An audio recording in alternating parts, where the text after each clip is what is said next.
really interested to understand from you the things that the outdoors and maybe the outdoor industry and the outdoors in general can really teach us into communities, into business and life. What would you say are the things that we've got our blinkers on so much that we're missing that the outdoors can teach us?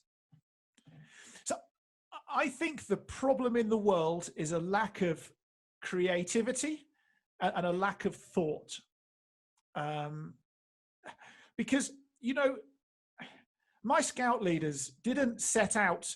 People often say to me, Rob, how do you achieve what you've achieved? And I'm like, well, I haven't achieved very much. I'm not very remarkable. And yet I get messages on Facebook from people I went to school with who are still living in the same town. They've got a job. They've got a family. They're doing a job in the same town as well. And that's and they're like, Rob, you've led this amazing life. You're a role model. And I'm like, I'm not that remarkable. But how do I do what I've done?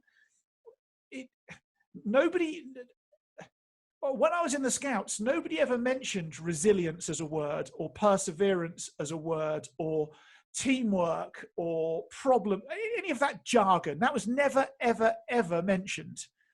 It was always, here's the great thing that we're going to go and do, and we're going to have as much fun as possible while doing it, in the silent knowledge that actually the byproduct from this is far greater than the experience itself. And it's interesting, you know, my degrees in education, my postgrad learning is all around social work and youth work. And in those fields, they go, right, okay, so we're going to do 12 weeks on confidence and self-esteem building with the young people. And then they use those words, confidence and self-esteem, and then they get crap results. Like young people don't buy into that.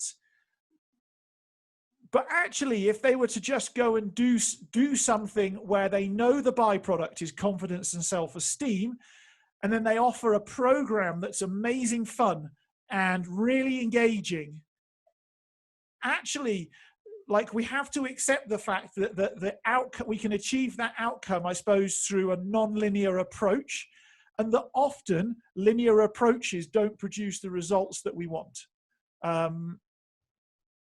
Yeah. Like, it's not me saying to my wife, I love you. It's me demonstrating to her that I love you. Like, that's what really means something. I don't know if I'm making any sense, but I think it's really important nuance to talk about. No, 100%. And I think that's where the difference in the outdoors is, that what you're mentioning is the reason why linear approaches people like is that you can measure them. I did this, here's what I did. And so you can go and pat yourself on the back, or you can say it. You can always, it's like a checklist you can tick off. And you can check that tick list off as you're going through each step. Whereas the non-linear approach is, you don't always see the results until right at the end. And even at the end, you probably don't see the results in the next 6, 12 months, because like you're talking about, the confidence part only comes out in certain situations. And I think that's one of the beauties of the outdoors. You know, I had a young man called Hector. And Hector, if you're watching this at any point in time, let's talk again soon. And I worked with Hector when he was 17 to 19 years old. He was an apprentice at one of the outdoor centers that I was a director of. And Hector called me, and when did he call me? A few years ago. But it was like 10 years after he'd stopped being an apprentice. He'd moved to Canada. He'd done loads of very, very super cool whitewater kayaking. I like really more extreme stuff than I've done.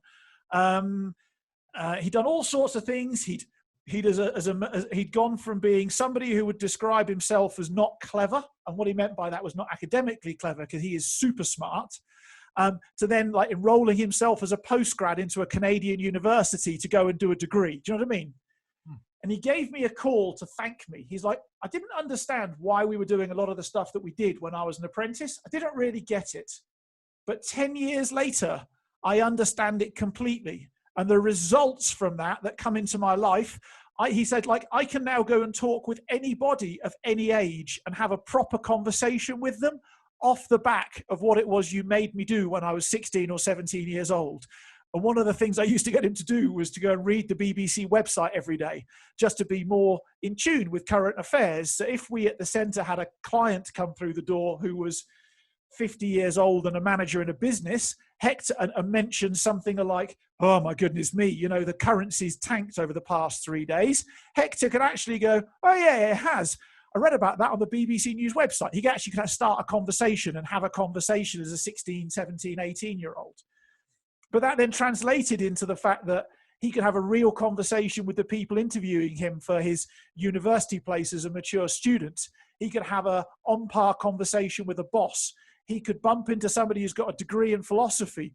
And whilst he doesn't know much about philosophy, he could ask them questions and at least he knew when they mentioned a theorist, he's like, oh yeah, I've heard of Plato.